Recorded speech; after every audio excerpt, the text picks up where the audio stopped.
રામજી મંદિરનો અહીં આગળ ચોરો છે. રામજી મંદિર સુધીનો આ જે પથ છે એ હજી સુધી બન્યો નથી. એટલે ગામ લોકોની સ્પષ્ટ માંગણી છે કે જે આ મુખ્ય રોડ છે, આ મુખ્ય રોડ બનવો જોઈએ. આટલા બધી ગ્રાન્ટો આવે છે, આટલા બધા પૈસા આવે છે, તો ભાજપમાં બેઠેલા સત્તાધીશો કરે છે શું? અને ભાઈ આ રોડ વિશેની માહિતી એમાં કયા ભાઈ આપશે? આવી જાઓ ભાઈ, રોડની માહિતી આપી.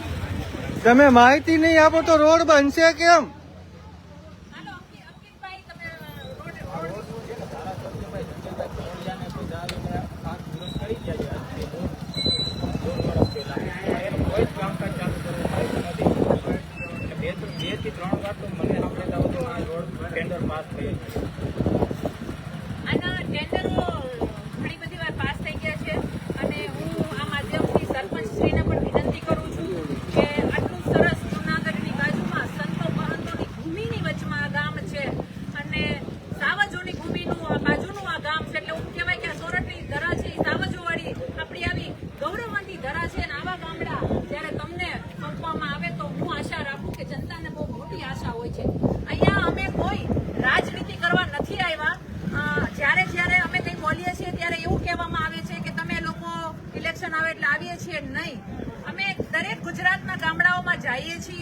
દરેક લોકોને મળીએ છીએ અને અમારું કામ વિરોધ પક્ષનું છે. અમે લોકોના પ્રશ્નને વાચા આપીએ છીએ, કારણ કે 30 વર્ષમાં વિરોધ પક્ષ તરીકે કોંગ્રેસે કંઈ કર્યું નથી અને ભાજપે તાઇફાઓ કર્યા અને એ તાઇફાઓનો ભોગ દરેક ગામ બને છે. આજે ગામ લોકો અહીંયા ભેગા થયા છે, એમને આશા છે કે આ જે પડતર કામો છે, પડતર કામો અમારા સંપૂર્ણ રીતે પૂર્ણ થવા જોઈએ. ટેક્સ ભરે છે, કરવેરા ભરે છે, આટલા બધા પૈસા સરકાર લઈ જાય છે, તો તાલુકા પંચાયત, જિલ્લા પંચાયત અને પંચાયતોમાં બેઠેલા લોકો શું કરે છે? આજે આ કોન્ટ્રાક્ટ કોઈ લેતું નથી એવો પ્રશ્ન છે ને આમાં. એટલે ટેન્ડર કોઈ ઉપાડતું નથી. શું કામ નથી ઉપાડતું એનું હું તમને સાદી ભાષામાં કરી દઉં. અને ટેન્ડર નથી ઉપાડતા એટલે આપણે સાદી ભાષામાં એમ કહીએ કે ભાઈ આની જે કિંમત છે એ કિંમત સરકાર એમ કે ભાઈ 10 લાખ રૂપિયા બનાવવાનો. સરકાર શું કે 10 લાખ રૂપિયા બનાવવાનો, પણ જેને કોન્ટ્રાક્ટ રાખવો હોય 10 લાખ રૂપિયા પોસાય નહીં. તો આ ગણિત જેમ ગટરનું જે ગણિત છે ને એ જ ગણિત અહીંયા બેસે છે કે આ લોકો ખાલી ને ખાલી ઉદ્ઘાટનો કરવા, ગામ લોકોને એમ બતાવવા માટે કે અમે આ રોડ બનાવી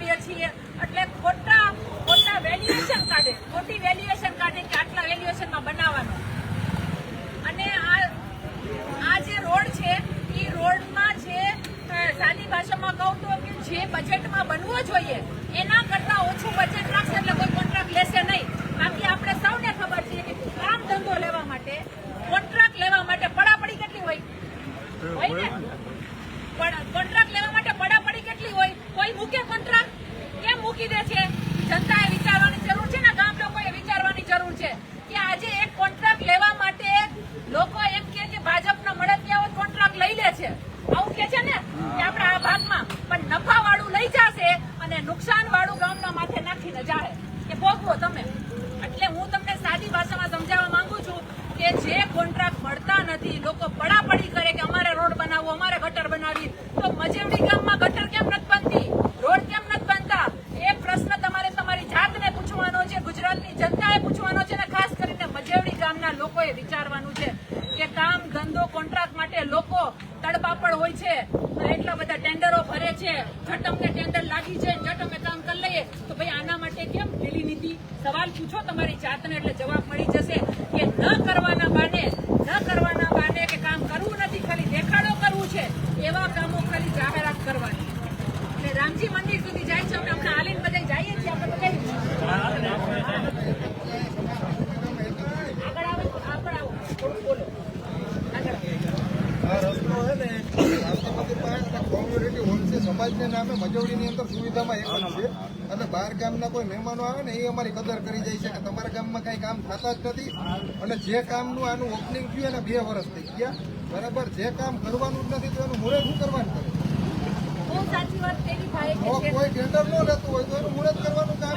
એવા ટેન્ડરો બહાર કેમ પડે છે ઓછા બજેટ વાળા, કે ઓછી કિંમત વાળું, કે દાદાનો મોબાઈલ છે, દાદા તમારો મોબાઈલ લઉં છું, દાદાના મોબાઈલની કિંમત આપણને ખબર જ છે કે 10,000 રૂપિયા છે અને સરકાર એમ કે 5,000 રૂપિયામાં અમારે વેચવું હોય 5,000 રૂપિયા, તો કોઈ લેશે નહીં ને. આ 5,000 રૂપિયા બનાવવા માટે કોઈ લેશે? વાંધો નહીં. કહેવાનો મતલબ કે આ મોબાઈલ બનાવવાની કિંમત જ 10,000 રૂપિયા થાય છે અને સરકાર એમ કે તમારે 5,000 રૂપિયા બનાવી દેવાનો, તો કોઈ લે? 5,000 ની ખોટ ખાય? કેમ આવું કરે છે? સરકારને ભાન નથી પડતી કે રામજી મંદિર સુધી જાતો ગામનું મંદિર, ગામનું શ્રદ્ધાનું જે કેન્દ્ર છે ત્યાં સુધી જાતો આ સુવિધા પથનું જે બજેટ છે, બજેટ સરખું વધારવું જોઈએ. અને જો તમે સુવિધા પથની આજે પંચાયતોમાં કે તાલુકા પંચાયતના રોડ રસ્તાના કાર્યમાં ન કરી શકતા હોય તો ઘણા બધા રોડ બને છે.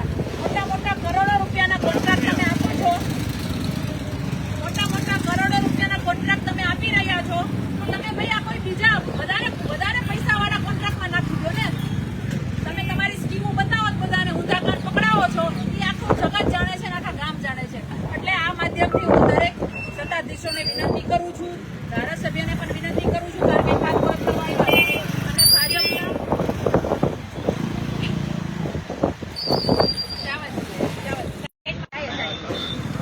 હવે અમે ટાંકો છે એનું ડિમોલેશન બાકી છે. હવે વસ્તુ એમાં હું તમને ત્યાં જઈને વિષય મૂકીશ. અત્યારે આ વિષયને આપણે અહીંયા પૂર્ણ કરીશું. એટલે મજેવડી ગામનું આજે સુવિધા પથ નામનો જે રોડ છે, જે 2 વર્ષથી હજી આ નાન પરિસ્થિતિમાં છે, તો આ તાત્કાલિક ધોરણે બનાવવામાં આવે, નહીતર ગ્રામજનોની સાથે રાખીને આની રજૂઆત અમે ઉપર સુધી કરીશું. અને સરકારની જવાબદારી છે કે ટેન્ડરો ભરાય એ તમારી જવાબદારી હોય છે, રોડ બને તમારી જવાબદારી હોય છે. તમે 5 પૈસામાં બનાવો તો તમને મુબારક, 5 કરોડમાં બનાવો તો તમને મુબારક. અમારું કામ તો ટેક્સ આપવાનું છે, તમે લઈ લો છો, કરવેરા આપવાનું છે, તમે લઈ લો છો. એટલે ગુજરાતના ગામડાઓની આ ભવ્ય વાસ્તવિકતા મેં તમારી સાથે મૂકી છે. આગળ હજી હું ફરી પાછી લાઈવના માધ્યમથી તમારા વચ્ચે આવી દરેક ગામજનો આગળ મને હવે એક ટાંકો બતાવે છે, મોતનો ટાંકો, એ ટાંકો તમને બતાવું છું. જય હિન્દ, ભારત માતા કી.